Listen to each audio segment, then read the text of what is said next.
Welcome to நம்ம இ சேவை channel. நம்ம இ சேவை சேனல்ல வந்து இன்னைக்கு என்ன பத்தி டாபிக் பார்க்க போறோம் அப்படின்னு பார்த்தீங்கன்னா, நம்ம வந்து இன்டர்வியூவில் வந்து 50க்கு 50 மதிப்பெண் எடுக்கணும். அதுக்கான டார்கெட் என்னன்னு யோசிச்சதில் வந்து பார்த்தோன்னா ஒரு 10 நாள் டைம் 5 நாள் டைம் இருந்துச்சு. அதனால் வந்து 10 வீடியோ போட்டு அதை வந்து ஃபுல்லாக கவர் பண்ணிடலாம். அப்போ தான் கண்டிப்பாக வந்து இன்டர்வியூவில் வந்து 50 மார்க் எடுத்துக்கலாம். இன்னைக்கு மார்க்கில் வந்து எவ்வளோ மார்க் எடுத்தாலும் சரி, இன்டர்வியூவில் வந்து 50 மார்க் எடுத்துங்கன்னா கண்டிப்பாக வந்து நம்ம வந்து வேலை வாய்ப்பு வந்து கிடைச்சிரும். அதுக்காக நோக்கத்தில் வந்து பார்த்தீங்கன்னா இதுக்கு முன்னாடி நம்ம ரிசர்ச் பண்ணி நிறைய இடத்துல வந்து கேட்டு விசாரிச்சு அதுக்கப்புறம் வந்து பார்த்தீங்கன்னா ஒரு 10 வீடியோ மேக் பண்ணுறோம். இது கிட்டத்தட்ட அதாவது 6வது வீடியோ. 5 வீடியோ நல்லா ரெஸ்பான்சிபிலிட்டி கொடுத்தீங்க, கண்டிப்பாக ஓகே. அதில் வந்து பார்த்தீங்கன்னா ஒருத்தர் வந்து இப்போ ரீசெண்டாக வந்து ஒரு கமெண்ட் பண்ணாரு. நிறைய பேர் டவுட் வந்து எனக்கு கொஸ்டின் டவுட் வந்துருச்சு. என்னன்னு அப்படின்னு பார்த்தீங்கன்னா, மாவட்டத்தில் வந்து பார்த்தீங்கன்னா 39 மாவட்டம் வந்து ஒரு இடத்துல காட்டுது, ஒரு இடத்துல 38 மாவட்டம் காட்டுது. இதுக்கான கிளாரிஃபிகேஷன் பண்ணிடலாம் அப்படின்னு சொல்லிட்டு நம்ம வந்து நிறைய இடத்துல ரிசர்ச் பண்ணோம். அதுக்கப்புறம் வந்து பார்த்தீங்கன்னா டிஎன்பிடி வெப்சைட்டுக்கு வந்து நம்ம மெயில் பண்ணி கான்டெக்ட் பண்ணி கேட்டோம். அதுக்கப்புறம் ஒரு இதுக்கு சொல்யூஷன் சொன்னாங்க. அதுக்கப்புறம் நம்ம செக் பண்ணி பார்த்ததுக்கப்புறம் தான் அது வந்து உண்மையாச்சு. அதை பற்றி என்ன தெரிஞ்சுக்கலாம். நம்ம இ சேவை சேனலில் வந்து ஃபஸ்ட் டைம் பார்க்கணும்னா மறக்காம வந்து சப்ஸ்கிரைப் பண்ணிடுங்க. வீடியோ வந்து ஸ்கிப் பண்ணாமல் பாருங்க. அப்போ சொல்லக்கூடிய தகவல் முழுமையாக வந்து சேரும். வாங்க வீடியோக்குள்ளே போகலாம். இப்போ வந்து நம்ம வந்து மாவட்டத்தை வந்து 38 39 கன்ஃபியூஷன் வந்து இருக்குது இல்லையா, அது என்னன்னு தெளிவுபடுத்திக்கலாம். இப்போதைக்கு வரைக்கும் 39 தான் இருக்கு. அது எப்படி சொல்றதுன்னு நம்ம விசாரிச்சு அதுக்கப்புறம் பேசிக்கலாம். இப்போ வந்து 39 மாவட்டத்துக்கான டீட்டெயில் வந்து நம்மளுக்கு தேவையில்லையா, அது வந்து செக் பண்ணலாம். இப்போ வந்து டிஎன்பிடிஎஸ் டாட் இங்கே ஓப்பன் பண்ணுங்கன்னா பேஜ் ஓப்பன் ஆகிக்கும். இதில் போயிட்டு இங்கே 39 மாவட்டம் இருக்குது. அஃபிஷியலாக வந்து பார்த்தோன்னா 38 மாவட்டங்கள் இருக்குது அப்படின்னு பார்த்தோன்னா ஒரு குளறுபடியில் தான் நிறைய பேர் வந்து பேசிட்டு இருந்தோம். அதனால் நானும் அப்படி தான் இருந்தேன். இதுக்கப்புறம் தான் வந்து நம்ம வந்து டோல் ஃப்ரீ நம்பருக்கு இங்கே இருக்கு இல்லையா, அந்த 1967 கால் பண்ணி அதுக்கப்புறம் மெயில் போட்டு எல்லாம் டீட்டெயிலாக கேட்டேன். அதுக்கப்புறம் வந்து டீட்டெயில் எனக்கு வந்து எக்ஸ்பிளைன் பண்ணிக்கிறாங்க.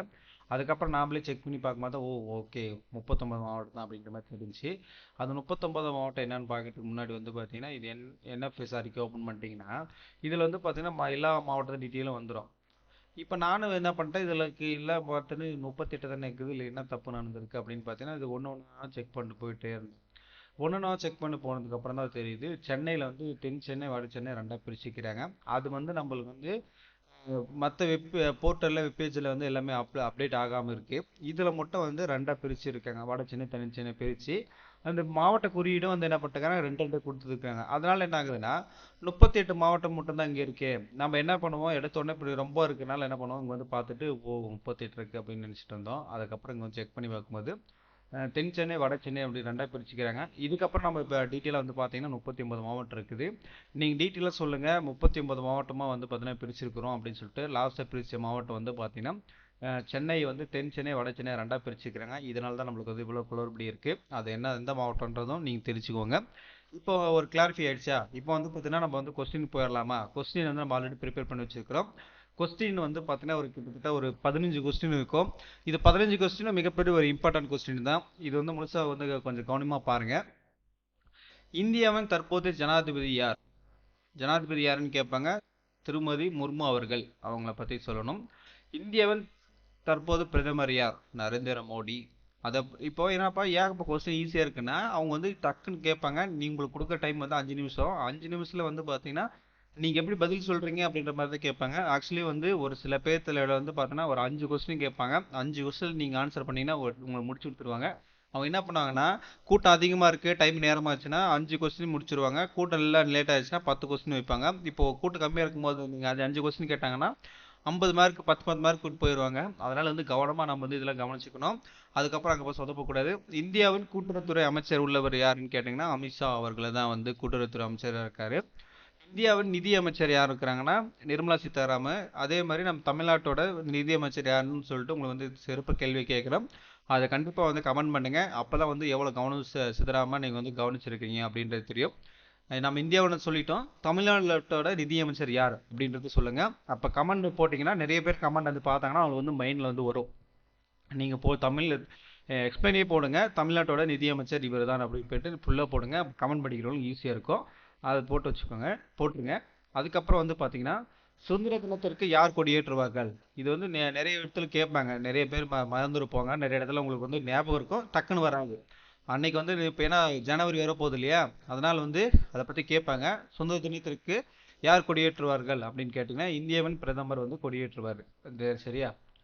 சுதந்திரத்துக்கு வந்து பிரதமர் கொடியேற்றுவார். குடியரசு தின நிலவுக்கு வந்து பார்த்தீங்கன்னா இந்தியாவின் ஜனாதிபதி கொடியேற்றுவார். ஜனாதிபதி யாரு? திருமதி முர்மு அவர்கள். அவங்க வந்து குடியரசு தினத்துக்கு வந்து பார்த்தீங்கன்னா கொடியேற்றுவாங்க. ஜனவரி 26க்கு வந்து பார்த்தீங்கன்னா அவங்க வந்து கொடியேற்றுவாங்க. அதை வந்து ஞாபகம் வச்சுக்கோங்க.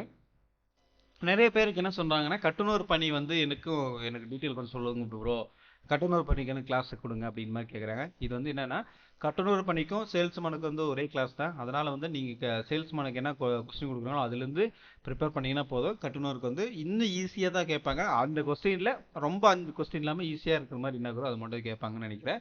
கண்டிப்பாக அதுவும் ட்ரை பண்ணிக்கோங்க. இது பார்த்தீங்கன்னா போதும், வேற எதுவும் அடிஷனலாக பார்க்க வேணாம்.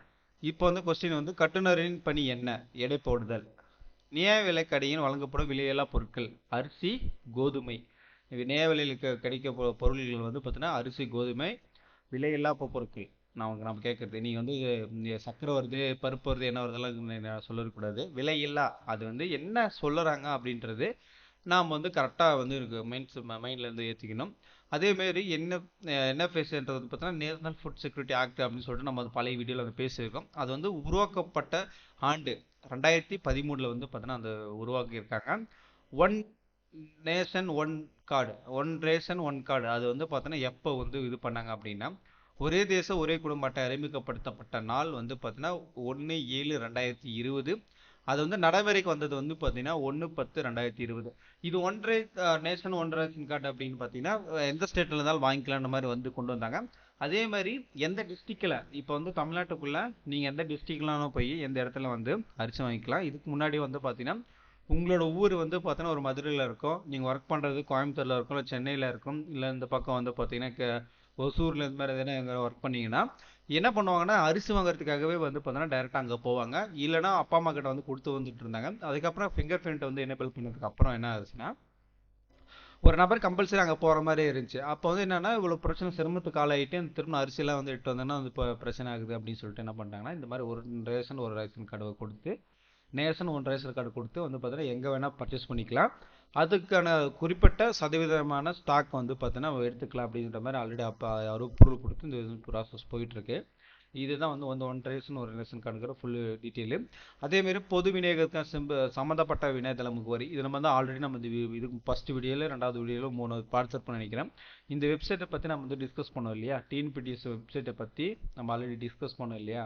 அதுக்கான கேள்வி வந்து இப்படி கேட்பாங்க, எப்படின்னா ஒரு விநியோக திட்டத்தின் சம்மந்தப்பட்ட இணையதளத்து முகவரி. இப்போ வந்து விநியோக திட்டத்தின் சம்மந்தப்பட்ட இணையதளம்னா இதுதான் அஃபிஷியல் வெப்சைட். இந்த வெப்சைட் தான் இது வந்து கண்டிப்பாக வந்து தெரிஞ்சுக்கணும். www.tnpds.go.in அப்படின்ற மாதிரி தெரிஞ்சுக்கணும்.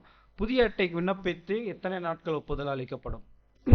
இப்போ வந்து பார்த்தீங்கன்னா மகளிருக்காக 1000 ரூபாய் கொடுக்கறதுனால வந்து பார்த்தீங்கன்னா கிட்டத்தட்ட வந்து ஒரு 30லேருந்து 60 நாள் ஆயிடுது. அதுக்கான டாக்குமெண்ட் வந்து என்னென்ன கேட்குறாங்க அப்படின்னு பார்த்தீங்கன்னா வீட்டு ரசீது, அதே மாதிரி கேஸ் புக்கு, இல்லை அப்படின்னா வீட்டு வாடகை இருக்கலாம் ஒப்பந்த பத்திரம், இது வந்து கம்பல்சரி கேட்குறாங்க. அது மட்டும் இல்லாமல் ஆக்சுவலி வந்து 15 நாள் கொடுக்கணும், இப்போ 30 நாள்லேருந்து 60 நாள் பண்ணிடுறாங்க. அதனால் வந்து பார்த்தீங்கன்னா அது ஒன்றும் பிரச்சனை இல்லை. ஆனால் 15 நாட்கள் மேலே ஆகலாம் அப்படின்ற மாதிரி சொல்லிடுங்க. நீங்கள் கேட்டால் 15 நாள் ஆயிடும் சார் அப்படின்ற மாதிரி சொல்லுங்கள். தகவல் உரிமை சட்டம் எந்த ஆண்டு கொண்டு வரப்பட்டது அப்படின்னு பார்த்தீங்கன்னா 2005 வந்து கொண்டு வந்தது. தகவல் உரிமை சட்டம் தகவல் உரிமை சட்டம்னா என்ன அப்படின்னா என்ன கேட்குறீங்க அப்படின்னு பார்த்தீங்கன்னா, ஒரு தகவல் இப்போ வந்து ஒரு கம்பெனிலேருந்து பார்த்தோன்னா டெண்டர் எடுக்கிறாங்கன்னு வச்சுக்கோங்களேன். இப்போ வந்து நம்மளோட ரேஷனுக்கு டெண்டர் விட மாட்டாங்க, ரேஷன் பொருள் வாங்குறதுக்கு ஒரு டெண்டர் விடுறாங்கன்னு வச்சுக்கோங்களேன். அந்த ஃபிங்கர் பிரிண்ட்டு மிஷின் அது மாதிரில டெண்டர் விடும்போது என்ன ஆகுதுன்னா அந்த டெண்டரோட வந்து யார் எடுக்கிறாங்க, எவ்வளோ சேல் பண்ணாங்க, என்ன வாங்குறாங்கன்ட்டு நீங்கள் வேணும்னா நீங்கள் வந்து தகவல் உரிமை சட்டத்தில் வந்து பார்த்தோன்னா கம்ப்ளைண்ட் பண்ணி அதை வந்து நீங்கள் டீட்டெயிலாக வாங்கிக்கலாம். எவ்வளோ கொட்டேஷன் கொடுத்தாங்க, எவ்வளோ எத்தனை பேர் கம்ப்ளைண்ட் கொடுத்தாங்க, எவ்வளோ பர்ச்சேஸ் பண்ணாங்க, அதுக்கான டீட்டெயில் வந்து அதுக்கான ஜியோ அதுமாரிலாம் எல்லாம் வாங்கிக்கலாம். இது வந்து தகவல் உரிமை சட்டத்தை வந்து கொண்டு வந்தது 2005. அதே மாதிரி பொது விநியோக திட்டம் சம்மந்தப்பட்ட வட்ட அலுவலகம் வந்து பார்த்தீங்கன்னா வட்ட வழங்கும் அலுவலகம், வட்டாட்சியர் அலுவலகத்தை வந்து முடியும். இந்த பொது விநியோக திட்டம் சம்மந்தப்பட்ட அந்த அலுவலகம் இருக்கு இல்லையா, ரேஷன் கார்டு அப்ளை பண்ணுறது, ரிமூவ் பண்ணுறது, இந்த மாதிரி விஷயங்கள்லாம் வந்து பார்த்தீங்கன்னா வட்டாட்சியரில் இதுலேயே முடிஞ்சிடும். பொது விநியோக திட்ட சம்பந்தப்பட்ட மாவட்ட அலுவலகம் வந்து பார்த்தோன்னா வட்டாட்சியர் அலுவலகம் தான். மாவட்ட வழங்கும் வட்டாட்சியர் அலுவலகம். இந்த மாதிரி வந்து பார்த்தீங்கன்னா நிறைய கொஸ்டின் வந்து நம்ம கிட்டத்தட்ட வந்து ஒரு 6 வீடியோ மேக் பண்ணிட்டோம். 6 வீடியோவில் வந்து பார்த்தோன்னா மிகப்பெரிய வந்து பார்த்தோன்னா வரவேற்பு கொடுத்துருக்கீங்க. இது 6வது வீடியோ. அடுத்தது வந்து 7வது வீடியோ வரப்போகுது. கண்டிப்பாக வந்து வீடியோ வந்து பார்த்தோன்னா பார்த்துட்டு பிடிச்சிருந்தா லைக் பண்ணுங்கள், சப்ஸ்கிரைப் பண்ணுங்கள், உங்கள் ஃப்ரெண்ட்ஸ் சர்க்கிளில் வந்து ஷேர் பண்ணுங்கள். நிறைய பேர் வந்து வேலை தேடிட்டு இருப்பாங்க. அதேமாதிரி சேல்ஸ்மேன் அப்ளை பண்ணி இன்டர்வியூ வந்து ஆல் டிக்கெட் வந்துட்டு இருக்கும். எல்லா மாவட்டத்துக்கும் மேக்ஸிமம் இன்டர்வியூக்கான ஆல் டிக்கெட் வந்துருச்சு. வராத மாவட்டம் வந்து சென்னை மாவட்டம் மட்டும் தான் இருக்குது. இப்போ ஒருவேளை சென்னை மாவட்டம் ரெண்டு பிடிச்சாங்க இல்லையா, அதனால் வந்து இந்த மாதிரி பிரச்சனை இருக்குமான்னு தெரியல. கண்டிப்பாக வந்து சென்னைக்கும் விரைவில் வந்துடும். அதுக்கான வீடியோ வந்துச்சுன்னா நமக்கு அதுக்கான அப்டேட்டும் கொடுப்போம். அது மட்டும் இல்லாமல் இன்னும் 4 பார்ட் வந்து நம்ம வீடியோ தொடர்ந்து போடுவோம். உங்களோட ஆதரவு வந்து கொடுங்க. அது மட்டும் இல்லாமல் நீங்கள் யாராச்சும் இன்டர்வியூ அட்டன் பண்ணீங்களா, உங்களுக்கான கேட்கப்பட்ட கேள்வி வந்து பார்த்தோன்னா GMO தமிழா அப்படின்னு சொல்லக்கூடிய இன்ஸ்டாகிராமில் வந்து பார்த்தோன்னா நீங்கள் வந்து வாய்ஸை போடுங்க. அந்த வாய்ஸ் வந்து பார்த்தோன்னா மக்களுக்கு வந்து டெலிகாஸ்ட் பண்ணப்படும். நீங்கள் உங்களால் வந்து பார்த்தோன்னா 2 பேருக்கு வந்து பார்த்தோன்னா இன்டர்வியூ அட்டன் பண்ணி அவங்க வந்து சக்ஸஸ்ஃபுல்லான மார்க் எடுத்து பாஸ் ஆனாலும் மிகப்பெரிய ஒரு சந்தோஷமாக இருக்கும். அதனால் வந்து உங்களோட என்ன கேட்டாங்க அந்த கேள்வி மட்டும் ஒன்று முடிஞ்சால் ட்ரை பண்ணி பாருங்க அப்படின்னு சொல்லி கேட்டுக்கலாம். இந்த வீடியோ இதோட முடிச்சுக்கலாம். வேறு என்ன கருத்துக்கள் இருந்தால் கமெண்ட் பண்ணுங்கள். தொடர்ந்து இணைந்திருங்கள். நெக்ஸ்ட் வந்து சந்திக்கலாம். டாடா பாய்.